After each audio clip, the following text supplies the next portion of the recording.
Hey Crossroads, this is something new that we're doing. We're gonna start doing a midweek video called Anchor Points. And yes, I do realize that that's a play off my last name, but I'm not always gonna probably be the person doing these. What we wanna do, we wanna make sure that as we're operating and sharing with you, that we're always telling one story, so to speak. Our brains don't have the ability to learn every truth all at once. And so that's why, when you do your quiet times, you're taking a section of the Bible and you're studying it, you're focusing on it.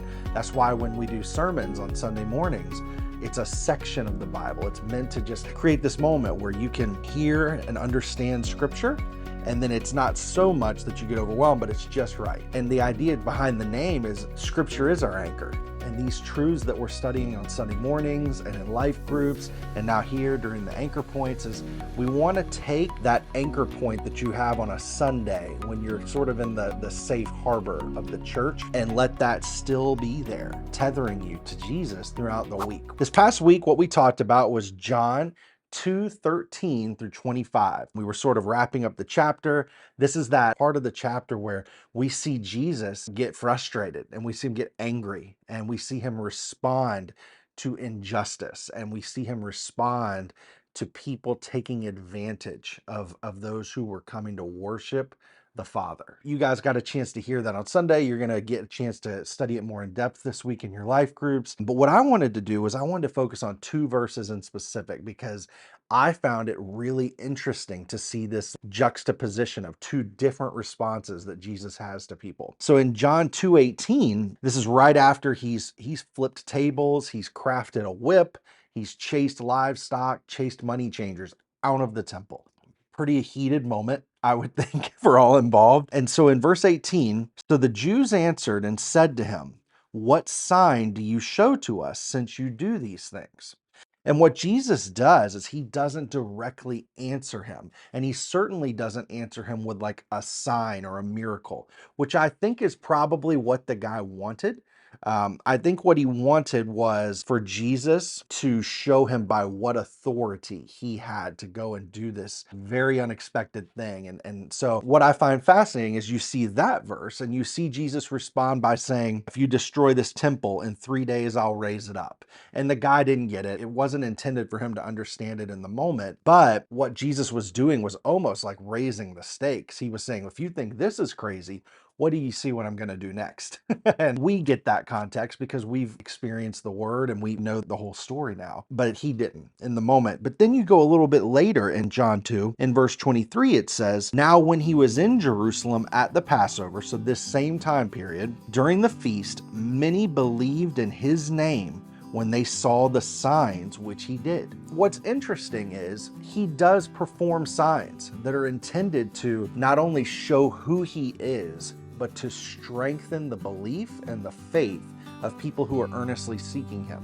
And I find that a little bit fascinating because you sort of want to ask, well, why does he do the sign in one place and not for the skeptic up in verse 18? And I think we get a little bit of clarity by that if we look at other places in scripture where Jesus speaks. And one of the ones that I want to look at is in Matthew 7, verse 6. Again, Jesus is teaching, and one of the things he says is, "Do not give what is holy to the dogs, nor cast your pearls before swine, lest they trample them under their feet and turn and tear you to pieces." It's this interesting story that Jesus tells, and basically what he's saying is, don't give things of great value to those who won't appreciate them. And I think that's a pretty clear connection point to what we see in John 2. Jesus knows that these people who are asking him this question and asking him whose authority he has to do this, they are not seeking him. They are not even really seeking truth. What they're doing is being combative, and they're trying to start a fight. And Jesus doesn't play into that. What he does instead is he sort of answers in a way that clarifies who he is to those who will understand it later, but then he also kind of leaves the guy wanting for more. And then when he's with people who are trying to follow him, that's when you see these signs and you see these miracles. What I think is a really good takeaway is this: we all have limited time. The question that you're always asking is, how can I use that time wisely? And I think for some of us, we'll get pulled into things like social media arguments. I think that's something that we've all seen and experienced, or even like passing by arguments and things like that. And there's this tendency to want to jump in and to want to have your opinion be heard, or to want to share truth. I mean, it can be earnest in that way, but a sort of a modern day parable that I try to live by and that I think would be wise for all of us to live by is this. Don't focus on the criticisms of someone who you would not go to for advice. I'm gonna say that again. So don't focus on the criticisms of someone that you would not go to for advice. I think if we try to take that approach to our interactions, what we're gonna find is that it will remove a lot of unnecessary moments where you're wasting your time trying to throw pearls to pigs, as the Bible calls it, and really just trying to spend all your time giving valuable things to those who don't appreciate them. Maybe that's a moment where instead of doing that social media argument, maybe you're reaching out to someone who you know is having a hard time and you're encouraging them, you're praying for them. Maybe that's a moment where you spend some time with the Lord. You get away in a quiet moment, you spend some time pouring into the Word and letting it pour into you, or 100 other things. Maybe you call your mom. When's the last time you called your mom and said hello? Or your grandma, or your dad? They like to hear from you, right?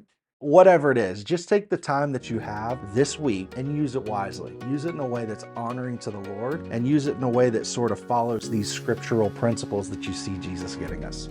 That's it. Have a great week, Crossroads, and I'll see you on Sunday.